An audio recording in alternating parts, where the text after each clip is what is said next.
With 2021 coming to a close, the promise of a new year brings the potential for crushing new goals. But where do you even begin? Author business coach Joe Solari is here to dig deep on goal setting. Whatever your 2022 goals may be, they start with small steps that lead to big accomplishments. Join us today to discover the tools you can use to crush your New Year's goals. So, without further ado, Joe Solari, welcome to the show. Great to be back. It's good to see you guys. It's better to see you live in Vegas, but it's always better in person. It is. It's always better in person. And Corey Gilliam, good to be here. First in chat, golf clap of appreciation. Thank you, Corey. Patricia, Trucker, Charlie D, Bard of today. Welcome, everybody. So as Lauren was saying before she hit the live button, we are apparently laying ourselves down as sacrificial lambs of this goal settingness for the 2022 coming up. Well, when Lauren and I were talking last week, she said, it's getting to the end of the year and you guys are going to be taking some time off and it would be good to do something around goal setting since the new year's coming. It's like, well, we could talk about goals or we could actually set goals. Yes. Right? That's a big difference. It's like, are you talking or are you doing? What's happening here? Well, that's it. I think that's probably one of the biggest things is you can get really distracted in the whole planning process, right? It's like, ooh, which journal should I buy this year? And do I have all the right pens? And should I do it digital or, all that kind of stuff? And then, spend a lot of time really making a great plan. And then half the year's gone and you can't even remember where the plan is and nothing gets done. So yeah, that's not what we're going to do. No. So what are we going to do then? Well, I think simple is better. So I know that we kind of talked about some of the bigger issues that a lot of people face, like, when you're just kind of getting overwhelmed and thinking about all the things there, especially coming off of something like 20 books, right? You go to a show like that and you thought you had a lot of stuff to do before. Yep. And then you go to a couple of sessions and you're like, oh my God, I have this huge list and I got to do all this stuff. So I thought maybe what we do is kind of talk about like some things that tend to be general blocks, and kind of address that. And then after that, maybe just some simple stuff. If you haven't done any kind of planning before, I mean, if you've got a process that works, that's great. But, my take on this is, you could really do this just on a Post-it note. It could be that simple, right? Like if you just get some things, like part of this is just getting started and doing it on something that reminds you of the direction you're supposed to go. All right. So how's that sound? I'm going to get out a Post-it note and a pen and I'm going to get ready because we're going to write stuff down and we're going to do this. And not only that, but we're going to have you back, I hear, for quarterly check-ins. Yeah, I think if folks that are watching, if they're interested in playing along with the game, that they could do the same thing. They could get their Post-it note, and whether they're doing this live or they watch this later, and then check in. A big part of this, in my view, is accountability, also known as peer pressure. Yes. Right. If we share that stuff out there, I mean, there's also if you're in all the woo-woo manifestation thing, there's that whole thing of like putting that stuff out in the universe. It's sending out the frequency. I think a lot of it has more to do with just good old peer pressure. Like I said, I was going to do this and now you're going to hold me to it and help me. Right. Like everyone's pretty supportive. So it's like, oh yeah, how's that going? That keeps us on task. It also gets us a little more realistic about what we're prepared to commit to. All right, guys. So are we doing this? Are we getting out our pens, our paper? Yeah. Yes. So if y'all want to follow along and make your own New Year's goal list, I've got my little Post-it note. Yeah. Because I've got, while Lauren's getting set up, I want to show this off because I was so excited when I found it. I've had it for a while, but it's a Post-it note dispenser that looks like a camera. Oh, Swift. I love it. So I have it right here with my my little Star Wars thing. Okay. Wow. Anyway, so Lauren's back. Now I can stop trying to Very fill in. Cool. So, I think first and foremost, before we kind of get into the actual like planning part of it, is like, what are some of the things that tend to, I see, be the real blocks to people, even if they have made a plan, executing that plan, but more so just even getting, a simple plan made. And the first thing is understanding the difference between speed and velocity. So I may have talked about this before on the show, but do you understand the definition between speed and velocity? I do not. I did not take physics. I'll say that. So velocity, is that an object's movement? Well, so it's speed with direction. Okay. Right? So it's knowing that, so think about it this way. You can be going really, really fast towards the wrong goal, or you can go really, really fast around in circles. Neither of those get you to your goal, right? They seem like you're doing a lot. They seem like you're being really busy, but they're not effective. So part of this is just understanding what we're looking for is having velocity. Like we don't have to go really fast, but we have to know the direction we want to go. And I think a lot of times that's where planning gets lost. So how do we think about that? Well, one of the biggest mistakes you can make is comparison in this industry, right? Like, looking at where you are compared to where other people are, right? And so this is going to sound kind of bad. We were just at 20 books, and there's some folks there that I observed that are right where they were when I met them a few years ago. They've been really, really busy. Honesty. Right? Yeah, and that it doesn't, like, there's nothing to feel bad about that if you're prepared to make some changes, right? Like, okay, one of the changes may be like, oh, I've got to quit trying to be busy.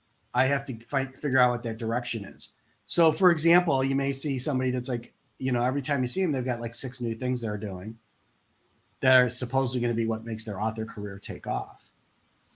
The reality is what makes an author career go, in my view, is what I've observed is kind of the constant thing is people being really deliberate in their production of books in one specific genre, right? Like, or some folks may be playing in 2 pools because they just need to have that ability, if they are a fast writer, to kind of like cleanse their palate, and they might do romance and then they may do thrillers, right? Something like that. But it's a very deliberate pattern. And I think that becomes something that is, when you're thinking about what your plans are going to be at a higher level, is that something that needs to change? Like, I'm going to give up trying to figure out what the new hot thing is going to be that's going to make me an author tomorrow. So basically, we need to get our butts in the chair and pick 1 or 2 things. Like if it takes you a year to write 1 book, probably pick the 1 genre that you love the most. Yeah. And really work on writing all the things in that genre. So that's number 1 that I'm hearing. Yeah.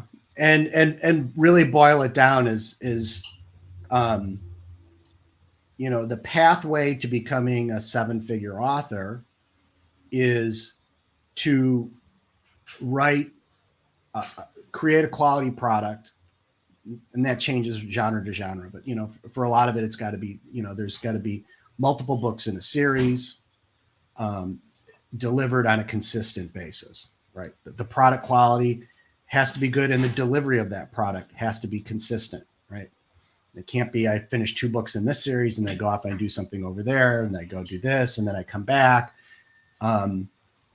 That leaves you in a position where you're It's easy for your what customers do find you and read your books to just get disappointed and leave, right?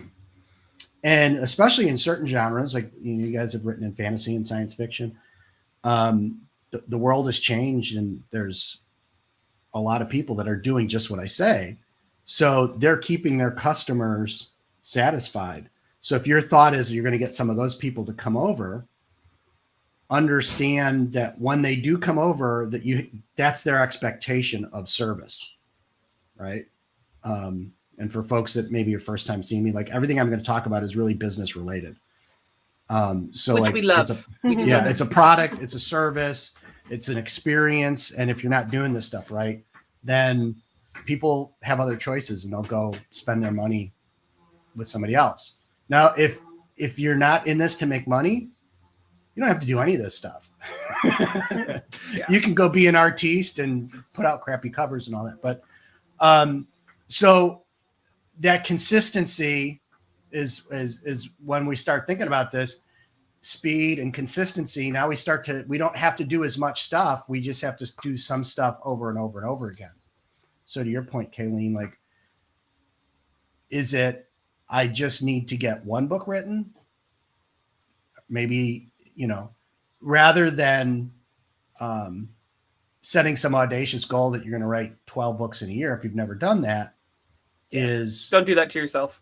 Yeah. Like I am going to deliver a series, a high quality series to my fans on a consistent basis, which means because I'm a slow writer, I can only deliver a book every 6 months. Right. But that's consistent. They know every 6 months there's going to be a book, which is okay. Yeah, and it's in a genre that you love and a genre that you're sticking in. So hopefully your fan audience base can grow and they'll keep coming back for more. Yes. And so let's say what you love is epic fantasy and you can only write a book every 6 months. That means your first year and a half, you're just really getting to the starting point of having a product that the market can accept, because they assume that you're going to have a trilogy, right? It's kind of how they think. Maybe it's going to be a 10-book series, but they're not even really going to think about diving into your series until you get 3 books out. So now your expectations get set better too while we're in this goal setting period, right? It's like, hey, my direction that I'm going and the speed I'm going means that I'm not going to see real like financial results probably for a year and a half. Yeah, because you want to spend that year and a half, that each 6 months writing book 1, then 2, then 3. And then you have, like you're saying, you have that full product that you can then put out over the course of, I don't know, however long you want to do it. That's a whole other side step to it. But right. But the idea is like already we're starting as we're thinking about this planning thing and what we're going to, put on that Post-it note as our plan. Mm-hmm. We're getting a lot of things off of it that we don't necessarily need, right? Like, okay, yeah, I would like to be $1 million author, but I've never written a book. So I have to write the first book. That's goal 1. That first book is going to be in an epic fantasy series. That means I really can't expect to see financial results based on my timing that I'm going to write, which is, we said 6 months, is going to be a year and a half. Now in my plan, now we've kind of skinning that down, do I have the money to produce 3 books in a year and a half? Yep. Do I have the resources? Right? Yes. Okay. Because maybe I don't. Maybe I don't. Maybe I have the time. I can write that speed, but I don't have the finances to cover the covers and the editing. So I have to look at my plan in a different way. How long does it take me to save up that money to do that? Well, maybe it takes me 2 years. Okay. Now I adjust my expectations again. Because I think a lot of what happens with us, what we get in these downward spirals when we start doing planning is we set these audacious goals and we fail. There's this kind of motivational thing of like, oh, well, if you don't shoot for the moon, you'll never get anywhere. Well, you can also create yourself unattainable situation where you get yourself into a depression spiral where it's like, well, because you have this thing, well, why I see other people are doing that. Why can't I do that? Well, there's situations differently. They're not trying to raise kids and have a full-time job and write, or, whatever their circumstances are. And we just filter that stuff out. So we just think that they're doing it under the same constraints we are. So, like if we get into, I think, the only other thing I would say is a block. So we don't want planning to become our obsession. Mm-hmm. That's the other one I see a lot, is where it's like people are just, all they do is plan and plan and plan, and they never execute. You have to have a good plan and then audaciously execute that plan, because anybody that's done any planning and has experienced it in the real world it just becomes guideposts for where you're going with your business. So it's never, ever going to go exactly to the plan. It's usually better or worse. This is the same type of thing when you're planning out your next book. You don't want to get stuck in outline limbo, where you're just outlining and planning and replanning the book over, and you're never actually writing. Yep, writing that first third of the book over and over again. Yeah, so you just right. So what I'm hearing is we want to know ultimately what our goal is, and then pare it back into more easier attainable steps. Like with writing, we know the beginning, maybe we know the ending, and you kind of fill in mile markers that you can then, wade through all of the slough as you get to that next marker. Yeah. So like when we actually talk about like a planning process, it's a really simple planning process. I said we can do these on Post-it notes, right? Maybe a sheet of paper, however you want to do it. There's a guy named Stephen King, not the author Stephen King. This guy was actually an advertiser. And he worked at a company called J. Walter Thompson, famous ad agency. And he had a planning strategy that was basically used for how they went into their marketing and advertising, from the concept of where they wanted products to go. And so I find it really a good process, because you start out with this question, like, where are we? Where are you right now? And understanding, even if it's not a place that you want to be, where this is your start point. It's where the game's going to begin from. And then the next question off of that is why are we there? Right?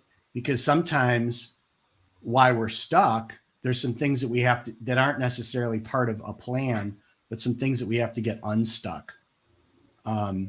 Or accept the fact that these things are going to be in our life for a while, and we're going to have to build that into the plan. Like, we can't have these audacious results that we want because we have, carpal tunnel or whatever, there's a litany of stuff. A lot of people are still really heavily freaked out with what's going on with COVID, and that's playing on their minds. So they don't have 100% of their resources mentally to apply to writing a book.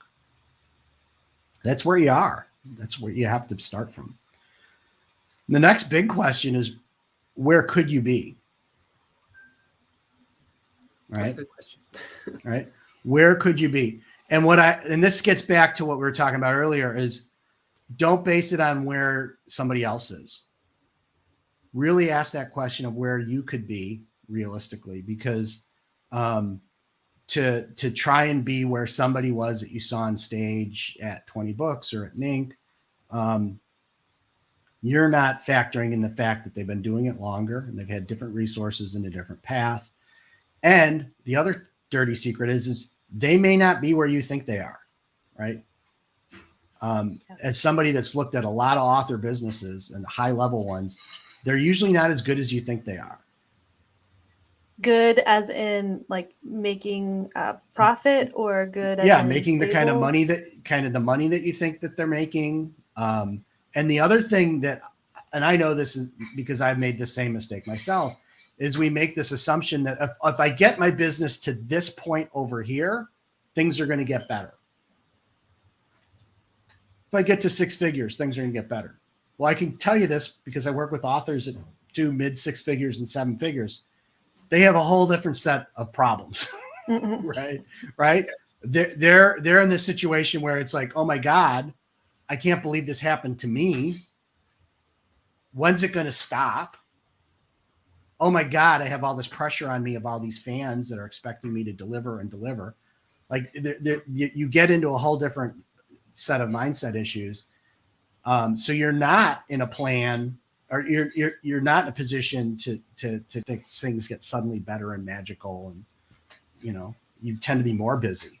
So would it be a good idea, while I'm coming up with my plan and coming up for my vision for the future, to find people who are already there in that spot and give them a call, give them a message, shoot them an email, and try to ask them, maybe interview them, but ask them what's going on, what their life is like, what their experience is like, to see if that's the life that I do want to live or not, because I'm not in those shoes yet. So maybe I need their insight about that.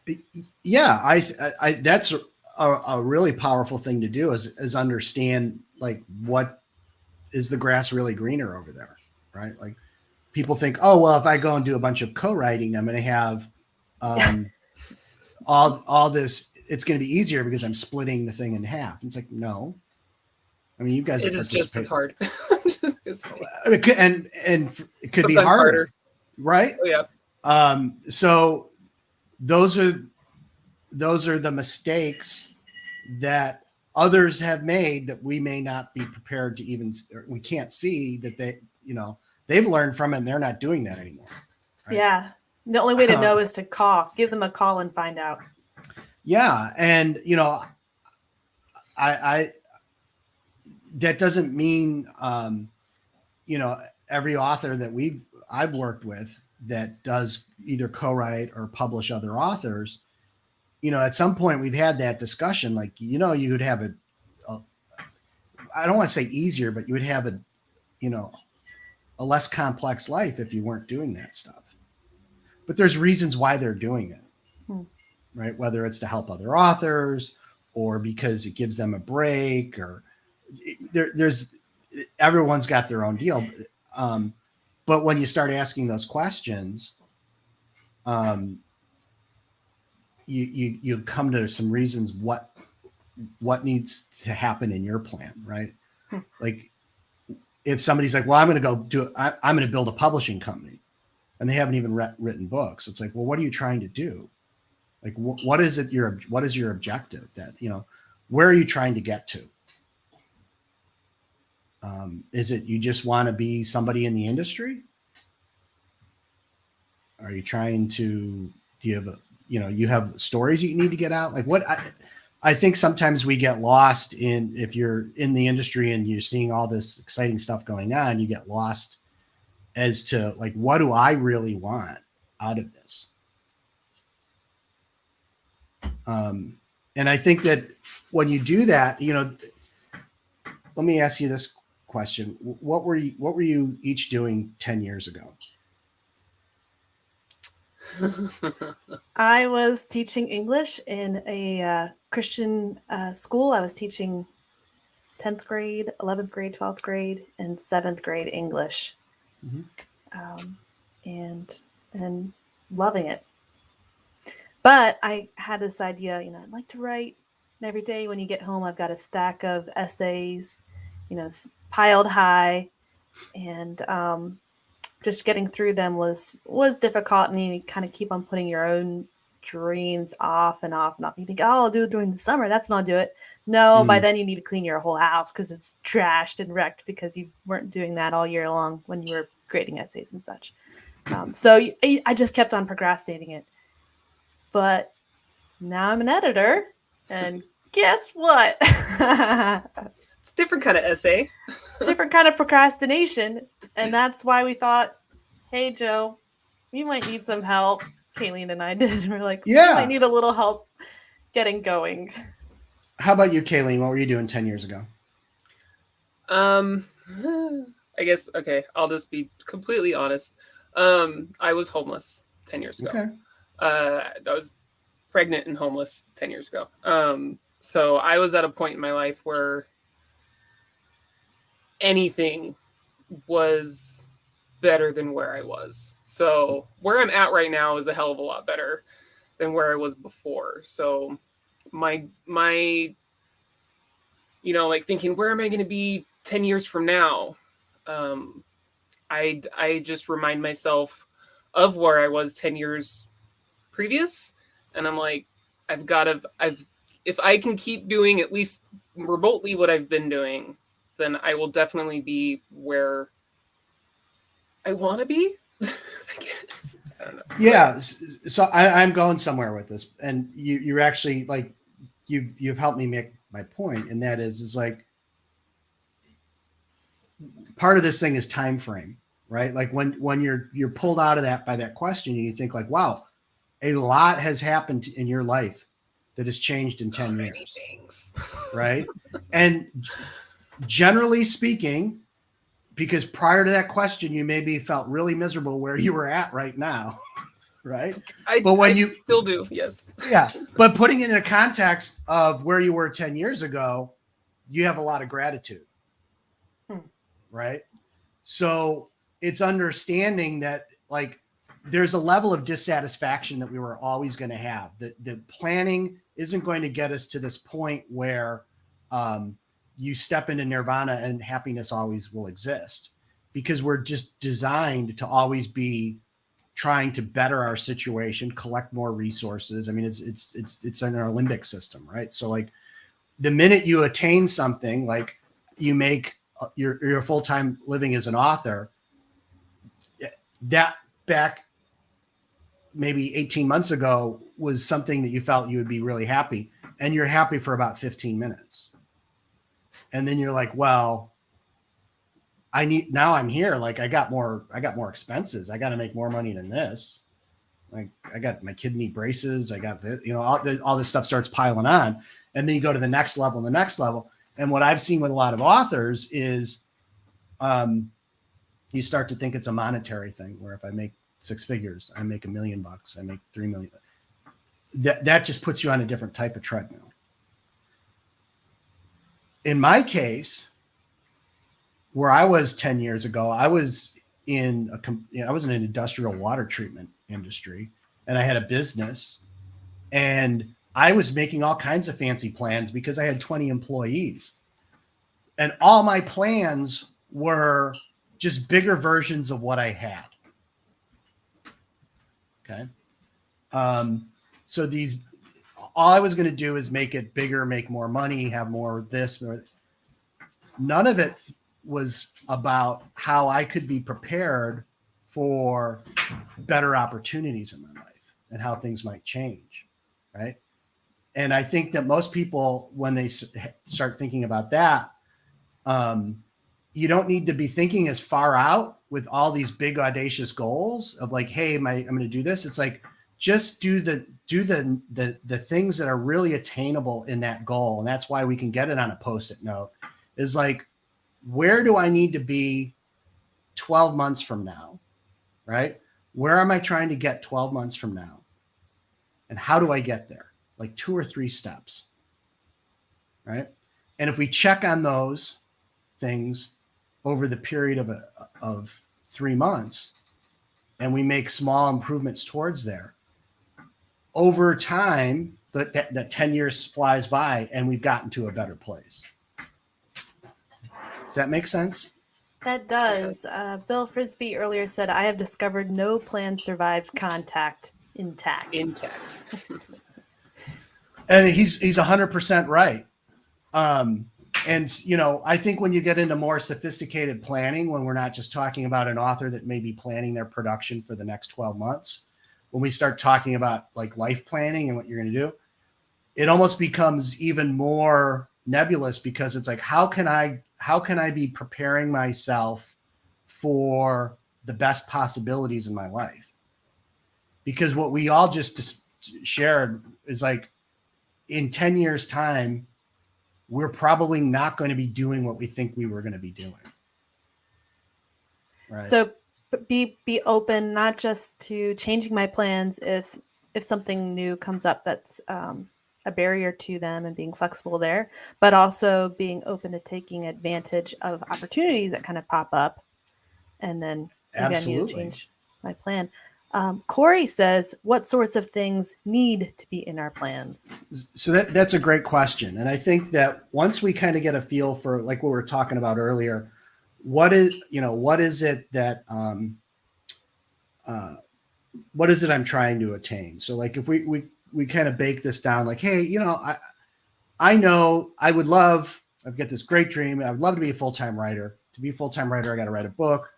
Like Lauren said, I want to write in this genre that I love. It's going to be epic fantasy. I'm going to write these 3 books. I've got this as part of my plan. Number 1, we already talked about, which is, do I have the financial resources? All right. That's the one I think jams authors up the most, is they don't understand that, like, if you really want to put out a quality product, you're going to have to hire an editor, and you're going to have to pay him money. Right. And you may have to, if you're like me, you get an editor and you find out, oh, I might have to send things to him multiple times, because when I get it back, I realize how bad it is. Or in my process of fixing it, things change, right? Like, so there's that piece, quality art, right? So having the financial piece. The next thing I think jams up most people is the time, right? Yeah, you've got to know how long it's going to take you to do something in all the different pieces. Yeah. And again, that's a flexible thing. Like if we say, oh, well, I'm a super fast writer and I could write these books in 3 months, but I don't have the money to do it, then, you decide how you're going to do that. Are you just going to write a lot of books that are going to sit on the shelf, and then as you get the money, you'll start publishing it? There's nothing wrong with that. Or are you going to give yourself more grace to write those books? Either way, but have an idea, that plan. Understand your other life responsibilities, because everybody I know that's come into this industry, 90% of them have been doing this while they have a lot of other responsibilities. So, we all know people that, like, hey, I retired from the Army and then I started writing. They had a different kind of strategy going into this, but most people are like, they're putting kids on the bus to go to school, and then they're sitting down and writing. And maybe having a full-time job. So understanding that if you got to write 100,000 word book in 15-minute increments, that could take a long time. I think the other thing that we, once you have that plan is, and what we talked about here, this is kind of the first line of defense, is having some accountability and support, right? Whether it's telling a group like this, hey, this is what my goal is, so that you hold me accountable to it, but also help me find the resources to get this thing done. Help me find editors, help me find, especially in your family, like if this is something you're doing and it's, you're making sacrifices to get this dream to come true, is, can you get help from your partner to maybe watch the kids or get some other stuff done? So I think that kind of is the 2 big resources I think people don't account for, is time and money. Corey's question here. So should we have daily, weekly, and monthly goals? I think once you have this kind of bigger goal, then you have subtasks or, things that you need to do to get to that goal, right? So if you're writing 100,000 word book, a lot of authors, it's very common for them to have that kind of daily goal of like, hey, I got to get 3,000 words a day written, right? And if you're the type of person that habit is, habit building is important, then think about how you could take those smaller pieces and turn them into habits, right? To turn that into a behavior that isn't something that you have to be inspired to do, but you just have that done. So for example, like getting those words written. there's lots of places to get involved in doing writing sprints with other authors and have that accountability. Clubhouse, there's 24/7. I don't care what time zone you're in, where you're at. You can find on that app some authors that are writing and have accountability, right? Where they'll write for 20 minutes or 40 minutes, and then they'll take 10 minutes, and everyone just kind of bullshits about what they're working on and where they're at in their life. And, you really build some friendships, but it helps you against, whatever your biggest weakness is. Like, I know for me, working from home, like, it's really easy for me to get distracted. But if you've got people like a group online that are working too, you could do Pomodoros, you could do writing sprints together. You could even like get on Zoom, do a Zoom call while you guys are like, writing for 25 minutes, swap ideas, just relax for 5, write for 20 minutes, relax for 5, and kind of go back and forth like that. Yeah. And this is where you start to break things into pieces, right? Like if it's getting that 100,000 word book written in 6 months, you can break that down and understand how many words you need to write. The cool thing is when you start doing that, like building that behavior of like, hey, every day I'm going to go into before work or after work, I'm going to go into Clubhouse and do one or two writing sprints. And that gets to be a habit and builds. All of a sudden, when you go in there, you're not just, getting your bare minimum out. You have those days where you write 5,000 words, or, as things go, exponential on you, as you really get further down that process of your story building out, it goes faster and faster. That gets you to that, what I think it was Corey was talking about earlier, is like that bigger milestone, right? We have to break these things into pieces because otherwise it gets too daunting. And for me, the plan of like understanding, where I'm trying to get to, right? That is the goal. What do I need to do to get there? Those become those pieces that we build out weekly or monthly, and we ask people to hold us accountable to, right? Because when you say, hey, this is where I'm trying to get to, it does two things, right? They're going to hold you accountable to it. But also what's going to help, they're going to help you with is like, they may be able to answer that question for you. Right. Oh, I know a guy. Do you have an editor? Right. If time's a thing, like, what really helps you get you moving, setting a date with an editor. Yes. Right. She needs that book. Right. And then when you start thinking about this from that bigger picture, right? Now that you start to see that Post-it note is way more powerful than having a 5-page plan with like all kinds of fancy words on it, because it's about you being motivated to move forward towards what you believe is going to be something positive in your life. All right, we're going to talk about moving forward in just a moment, but first we're going to hear from Kalene about a book. We have a spotlight today on the writer's journey, and this week's spotlight is on Advantage: Harnessing Cumulative Advantage in the Winner-Takes-All Publishing Market by Joe Solari.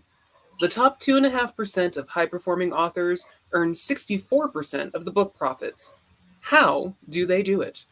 We are in the golden age for authors. The gatekeepers are gone. The books and novels that have been buried on your bucket list can be brought to life. Nobody can tell you no. It's not even that hard. Getting the readers, well, that's where we all need help. What are the key principles? Joe Solari has experience from 20 years as an entrepreneur, and in 2016, he began to help authors get to 6 and 7 figures. It became his passion. He understands the engine that drives success. Are you willing to learn the power of cumulative advantage? He has shown that not only can cumulative advantage be these words, Joe. Sorry. Systematized. There we go. Cumulative advantage be systematized but a unique flavor is possible for every author. This professionally researched book contains never-before-seen data on just how demand works in publishing and how the top authors become bestsellers. Are you ready? You'll love this roadmap to finding readers because the world is a vast social place, and knowing how it works can make all the difference. Get it now or doom. Those words, though, man. I was like, if there's one more cumulative advantage. I'm going to have to talk to the guy teasing. that wrote that blurb for me. Just teasing. No, it's Yeah. But Kalene, you paused on those words, and those were the words I was actually most curious about. Joe, what do you mean by cumulative advantage and how we can tap into that? Sure. So, and thanks for the shameless plug. You can always use some more book sales. So the whole idea of that book is unpacking how the publishing market really works. And it's not like you would learn about in Econ 101, where there's supply and demand and they meet and set a price and there's equilibrium in the marketplace. That's not how the market is that we work in. What determines success is popularity, right? A very few amount of authors account for all of the sales. So cumulative advantage is the idea that there's certain things that you can do that help you build up your fan base, right? And it's like a savings account. It takes time. That's what cumulative advantage is you're building up, you're getting resources and advantage in this round that you're going to then leverage in future rounds. So the best example I use is the idea of playing Monopoly, right? There's in the end, there's only be one winner, right? If you're playing the game right. What determines success is how the rounds are played, not any one particular round, right? So luck plays a bigger part in the beginning. You land on certain properties. Like if the three of us are playing and just by the roll of the dice, I ended up with 3 of the railroads, I got a pretty good chance I'm going to win this game, right? The whole side going.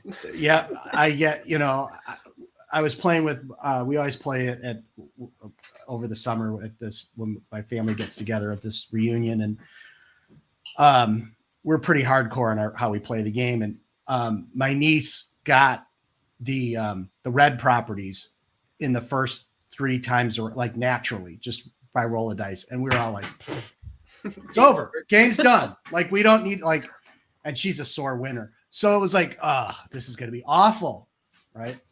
So I tell you that story because when we start to think as authors about how this isn't about just selling books, it's about how you can accumulate fans, and those fans start, and like you read in the description, it's a social function. As fans start to associate their identity with your brand, then they are going to provide you more word of mouth. They're going to associate with other people like them and want to get them to be part of their tribe. You can use that tribe building as a way of scaling up your audience faster. These are all things that we're really discovering are more important than just trying to say, buy my book, right? Because if you're a fan of pop culture, you don't need to be sold to, you buy, right? Like if you're a diehard Star Wars fan, there's the only thing that's stopping you from buying more stuff is you run out of money, right? This makes me think of Elon Musk, who just became Time's Person of the Year, but also he's been called one of the best marketers that we see out there, because even though Tesla doesn't have any advertising at all, they've got Elon Musk on Twitter, and just by being him, his base self, he is getting people to buy Tesla vehicles and buy into the Tesla's promise. Well, and Tesla's a great example. It's just like Apple. Is people buy those products? It's part of their identity. Mm. And there's been studies on this where they can show people's mood changes, their personal mood about themselves changes when they hear good or bad news about that brand. So like if Tesla's, if you associate your identity with Tesla and they're having a recall, it's going to affect you, how you feel about yourself personally and how you think people see you in the world. Wow.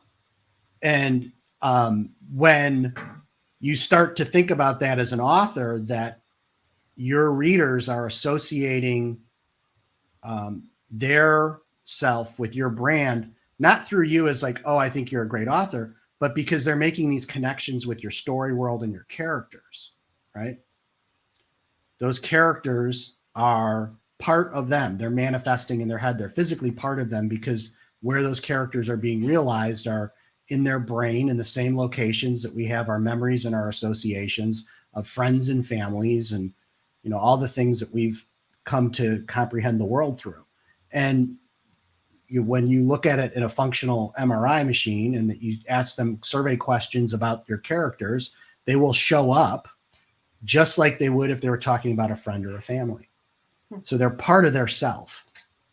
And when you start thinking about that, for me, at least, to change how I would market, right? Because you don't have you have some advantages that other products don't have because they naturally can have people associate with them. We just went on a huge tangent. Sorry about that. No, but that's good though, because like a lot of people, they are afraid to put books out because of what it says about them. They're afraid to like put their words out. They're, how people are going to judge them. And having this idea that, there's always going to be the trolls. There's always going to be the people who don't like what you're writing, and that's perfectly fine. But for the ones that do like it, it brings us a little closer to our audience, makes it a little bit more, like the whole Star Wars things. I got like Star Wars stuff. I've got, like my Pac-Man cup and stuff, going on. Like little things like that can help take some of that pressure off. At least in my mind, it does. Because it's more than just, I've written some words. There's a connection going on that is hard to find elsewhere. Well, and you brought up there being trolls. Like, if you take this to its fullest extent, an us and them strategy is not necessarily a horrible thing, right? Like, you look at some of the studies they've done about how Yankees fans talk about Red Sox fans, right? It's crazy because I can't remember the book I was reading about this in, but they'll wish horrible, horrible things on each other, like really, really bad stuff.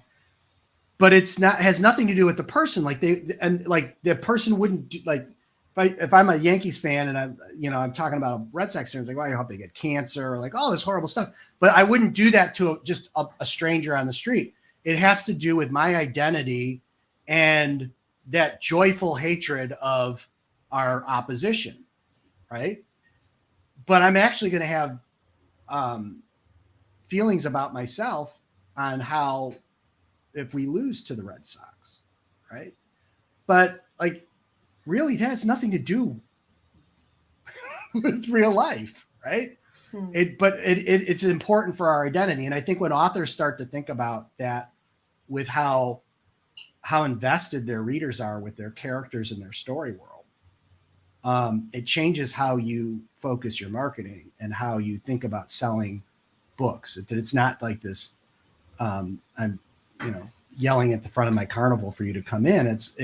You can start to, make it about that experience and the stuff that you've shown here. Like, did you get 16 emails to buy that Mandalorian bobblehead?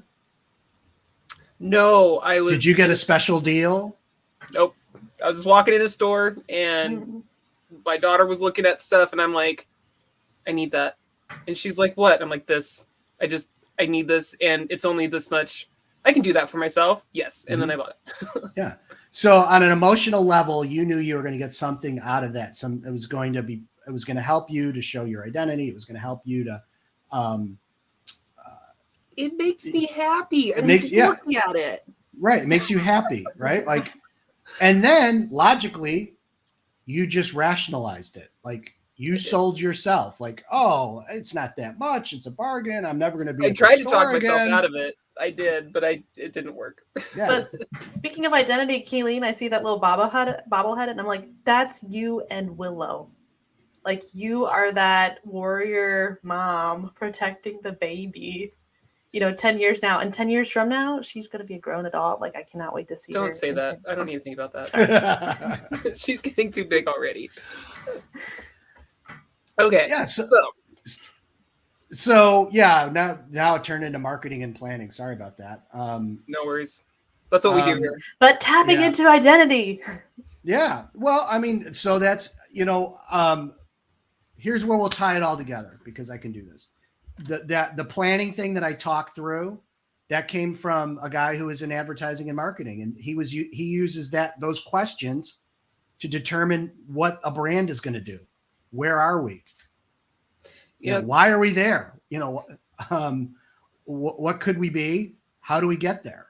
Right. And then the fourth question is, are we getting there? Or the fifth question, right? Are we getting there? That's the kind of the quarterly check-in. Are we getting where we think we want to go? And out of that comes, do we still want to go there? Should we adjust? All that kind of stuff. I get concerned when I call it chasing butterflies. Where all the time you're changing. Well, maybe it'll work if I write thriller. Maybe it'll work if I write sweet romance. Maybe it'll work if I write lit RPG. That is so me. Chasing the butterflies thing, changing my goals. Yeah, I feel that one. Yeah, and I just say that if that resonates. You wonder why you may not be where you're supposed to be. It's because you haven't spent the time on that road. What I've observed is it's not just, you have to have the patience to go through that time in publishing for a couple reasons. One is more so than ever, you have to demonstrate to your audience that you're going to be here delivering product, right? Because there's been a lot of people before you that have come in and written the first book in a trilogy and then flaked away. So, now a reader, they've got stuff to read. It's not like the old days, like in military sci-fi, where it's like, there's nothing to read. I'll read anything, right? There's a lot of people that are satisfying that marketplace right now really well, right? So you have to demonstrate that you're going to deliver that product. Right. Because we know voracious readers, like 3 books, it's not even a week's reading for some people. It's like one day. Right. But then the other side of it is, have you given yourself enough time to find your voice? I mean, you guys are editors, so you've probably observed this in other people as their books get better over time. Right. I have one client in particular that is, when I first started working with him, was a little rough. I mean, it was good, and he had, going good places, but it's just down that nitty gritty. Anyway, I'm going to go on a tangent. You were saying, but yeah, he's gotten better, and but he stuck with it. Yeah, you have to stick with it, right? Like, and you have to the underlying piece of that is you have to feel that you're always prepared to improve, right? Like, hey, I'm going to take what my editor says, and I'm going to figure out, like, how can I make it so they're not doing the same stuff with me 9 months from now, fixing the same stuff. Like, I can learn from this. I can figure out how I can write better. I can go take courses and work on dialogue, or, whatever that it is that you feel that you have to do to get better, because,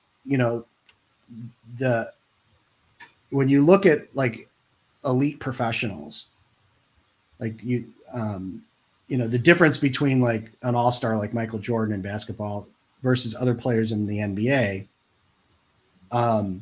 it's it's a big difference. But like we're comparing him against the elite of the elite, right? And then there's like this next level up. But then you talk to him and he's like, he can always see the stuff that he could do better. So I think that's the other part of this thing that we see a lot with folks that are really successful and deliberate. It's not just the planning, it's that they're always trying to get better at what they know they're good at already. So keep on learning, but also look for that help along the way that can take you to the next level. Yeah. And I think with, like with planning, and this is where like the whole thing of like doing something on a Post-it note. Like if you just write out a little bit of a plan on a Post-it note or a yellow legal pad, and you stick that next to your computer and you look at that every day, and you haven't done that before, that's 100% better than you were last year with your planning. Right. And then at the end of the year, when that thing's all kind of curled up and like almost falling off your computer, you're going to be in a different spot to look at that thing and say, did I accomplish that? Or did what happened in my life turn out way better than whatever I was trying to attain with that particular goal? Because I was pointed in the right direction. I had the right, velocity towards what was going to be positive in my life. Then your planning's working really well. Way better than if you had a fancy notebook that you wrote all in cursive and had, different colored pens, and none of the shit in there ever happened. Right. And you spent 3 months doing that. And, 90% of it was totally unattainable. Yeah. I have to say I've done that before. And I have too. I've never opened it up after, or even finished actually, because it was taking so long. And that's honestly what I do now. Like if what I need to do for this month, that's how I break it down. I have this month's what I need to do. And right now it's pretty much just all editing, because that's my world right now. So I just write down on a Post-it note each one of the things that I need to do. And then I have a big calendar. And then I have that right next to where I do my editing, so I can visually see the weeks and how long this thing's going to take me. And that has increased my output for editing like tenfold. Like where it would take me when I had a day job, 3 months to do 100,000 words. I'm doing like 400,000 to 600,000 words in a month now. So, well, maybe not that much. 3 to 4. Yeah. And that's a big change, right? Like that's fundamentally changing your business. Yes. And it's also not a thing that I thought would be possible, because where I was before, it didn't seem possible until I changed the way I looked at editing and approached certain things. And I just kept changing one little thing each time and kept with it. And as Corey Gilliam says, practice, always practice, keep practicing. Yeah, I think there's a lot to it. Like one of the things where my business is at is like Lisa and I, we picked up a few more clients at 20 books, and we've kind of gotten to this level where it's like for our business to scale up and to be successful, we're going to have to systematize some stuff. Okay. So that means even before we can go find somebody that we may have do some stuff for us, we have to figure out how to make sure that we can articulate to somebody like when a process starts and what it looks like when it's done right. Like you can get into the middle bit if there's some interesting stuff, but a lot of times, like in my case with the stuff that I do for clients, I just know that inherently. Like I've been doing it. I know how to do it. It's natural to me to be able to now I got to take the extra time to document that. I was doing that earlier today. It's like, it takes 3 times as long, right? I'm like doing the work I have to do, but then I'm also trying to document it and then understanding what could be better in that so that I can then have somebody else maybe do that in the future for me. But that's all part of getting better and being able to build up whatever your business is. Now, writing's a little bit different, right? But to your point, Kalene, like going through that process while being painful and different helps you to get to a different place. And I think, if that's what comes out of, our little discussion on planning, that this becomes kind of a guidepost for people to, be a little bit more deliberate in where they want to go and, writing down some directions on how to get there. Josh Hayes says, our supreme overlord boss, or SOB, at Keystroke Medium. I journal every day, so I'm reminding myself what I did the day before and what I need to do that day. It's a good way to relax and wake up and drink coffee. All the coffee, which of also you can find Keystroke Coffee and get the best coffee out there. We've got the Writer's Dream. There's Writer's Block. Writer's Block. There we go. No, the Writer's Dreams is your book that you wrote with Josh and Scott. That's right. That's right. And the Coffee of Doom, Roast of Doom. There we go. If I could get the names right, it would probably help. Anyway, everything that we talked about, ultimately, you have your lofty goal. You have, I want to be $1 million author. Scale that back. How can I improve where I'm already at right now, today? And if that's writing your 1,000 words a day to complete that 80,000 word novel that you want to write, get there first. And then think about what it's going to cost for the edits, what it's going to cost for the covers, and then accomplish that. Take it one step at a time. And who knows, maybe $1 million author that gets left in the wayside and you end up doing movie deals. I don't know. You never know what's going to happen in 10 years. I certainly didn't. Right. I mean, if you think what you want to be, like what's exciting you is to be in the indie community and making a living as an author, like, then there's some stuff that's real basic. Like, you need to write books. Yep. Like all the people I've worked with, all the people I've seen that have been successful, like, yeah, they may have some stuff they do with the advertising and some stuff that, but in the end, it's like, no, it's probably 90% that they write a quality book and they put it out on a consistent basis. Doesn't have to be fast, has to be a consistent basis, right? Now, they may be ahead of you in the sense of they played more rounds because they've been doing it for longer, or they can put out more books. But that's the comparison thing. Don't compare yourself like, oh, well, they're a fast writer, I've got to write that fast. No, consistent. You're consistent, not someone else is consistent. Absolutely. Mm-hmm. Well, I think I've learned a lot of things because the past couple years for me has been really hard in a lot of different ways. I know it's been tough for Lauren as well. Definitely other people in the Keystroke. We've, and everyone across the world, especially this last year, has, been drugged through the ringer. And, I definitely need this to take a step back and reevaluate, where my next 10 years are going, because where they were, I definitely don't want to get back to, because that's kind of what it's feeling like. So I don't want to go backwards. So looking towards 2022 with some purposeful planning is something I've never really wholly done before. I've always just kind of had like a vague, just keep, like the little engine that could just keep going, just keep going. But I'm trying more purposeful movement towards a goal. And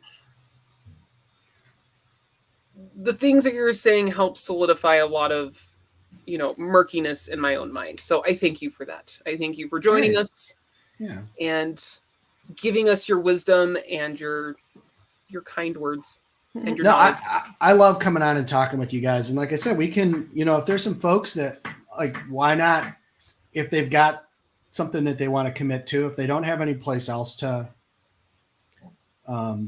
maybe have some kind of accountability, share it with you guys, and we'll come back in 90 days and talk about like, how do you do that? And if you guys put some stuff together, we can maybe offline make some commitments and talk through that. Because again, it's like, oh, you might say something. I'm like, oh, well, I know a guy. Or, have you thought of this? Right? Like, it's not just getting it out from the perspective of, accountability. It's also that there's people in your life that want to help you. And they can help. They have resources you don't. So, I'm up for that. And a lot of those people who want to help, they are in the Keystroke Facebook group. If you want to post it there, you can share your goal with the rest of the group and even put out a call for accountability if that floats your boat. And there's other people there who might want to jump on your goal with you. If it's like a daily word count you want to get in, or maybe a newsletter swap that you want to set up, there are other authors out there who might be making the same kind of goal and would want to go along on that writer's journey with you. Exactly. And with that, because I can feel myself starting another tangent. And before I do that, thank you so much for joining us, Joe Solari. Thank you for having me. Yeah, really quick, where can people find you, your work, all that good stuff? Sure. So the easiest place to find out more stuff about me is joesolari.com, joesolari.com. I've got my books there. I do sell direct as well. I'm on all the other major sales platforms. I've got my newsletter. I've got the Advantage book is probably the thing most people are reading right now. I also have Treat Your Writing Like a Business, which is kind of the business basics. And then the other thing, if you go to joesolari.com /go, just GO, you can sign up for what's called Autoresponder Advantage, which is it's free. It's always going to be free. But it's a group of authors that are taking the ideas from Advantage and figuring out how to do stuff with that around newsletters and autoresponders. Most of it is focused on using, the common tools that we all use, like BookFunnel and MailerLite and Story Origin, and using those tools to create an experience where your customers actually would like to open up your emails and read them. And so I set that up because a lot of people were saying, oh, this is all great, Solari. You got all these ideas, but like, how do I do it? And it's like, okay, let's all come here, hang out. And it's cool as there's a few authors that are sharing exactly how they're doing it. Like Jamie Davis and Doug Pruden and some other folks that have really adopted these ideas heavily for their marketing. And you have your own email newsletter going out to authors with different author business tips, marketing tips, strategies. And you have a new season coming out in early January that people could hop on.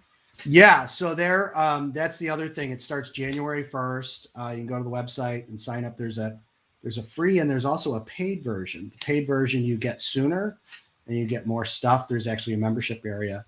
But this is all based on stuff that, and thank you for reminding me, Lauren. I'm such a lousy self-marketer. We're all so great at it, aren't we? Yeah, right? Like, here's the expert. He can't even remember his own stuff. So this is something I changed. So last year I had the first season was called Winning Ways, and it was talking about business systems, how you can systematize a publishing business versus just selling books. And it was 45 emails long, and it was wrapped in all these different things. There was stories about old school Las Vegas and my dad and gangsters and money laundering and all kinds of crazy stuff. And it delivered on these ideas of how systems work to deliver more funds and fans. So this year, it's called Game of Cults. And we're going to be talking about con men and cults and propaganda and how we can use these as great marketing tools because it's all based on psychology, right? And Yeah. we touched a little bit on it, but these ideas of how as individuals we're influenced and create our identity, and how we can learn from these maybe scammy, horrible things on some ways that we can influence people's behaviors in a positive way. So you can sign up for that there too. Right. How we can spot it in ourselves so that we're not as easily duped. That's the other side of it too, is figure. But also how we can make friends with people across the internet and build connections. Yeah. You know, it's called Game of Cults because there's a lot of stuff in gamification. And while I was doing all this research, because everything I do is heavily researched, I kind of got creeped out, like how often this stuff is used to get us to create content for platforms and do things to serve others' needs. And we think we're doing it for ourselves, but we're not. We end up wasting our time. Yeah. Let's not do that, guys. Let's not. Yeah. All right. And if anyone out there is interested in learning more about this, how to wield the dark power for good, that just sounds like really risky business, Joe. But we're going to see how it goes next year. And that's one of Joe's goals, is to teach us how to wield the dark force, apparently. Yep. For the good light force, you know. And this is the way. And with that, thank you for joining us on your writer's journey.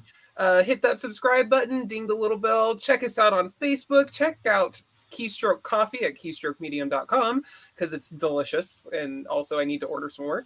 And with that, we're really quick, because we're not going to be here next week or the week after because it's Christmas and the new year, so we're taking a few weeks off. We will be back towards the end of January. This is just the writer's journey. I don't know what Josh, Scott, and Chuck are going to be doing for coming out of the new year, but me and Lauren specifically, we want to be able to deliver you better content, and I know I need some mental time to step back, to get back to a better place. Hopefully y'all haven't noticed, I've not been in a very good place for a while. So I'm going to take this next month and get happy. There you go. There's a goal. All right. When we see you, more reading, writing, and everything in between right here on Keystroke Mediums, the writer's journey.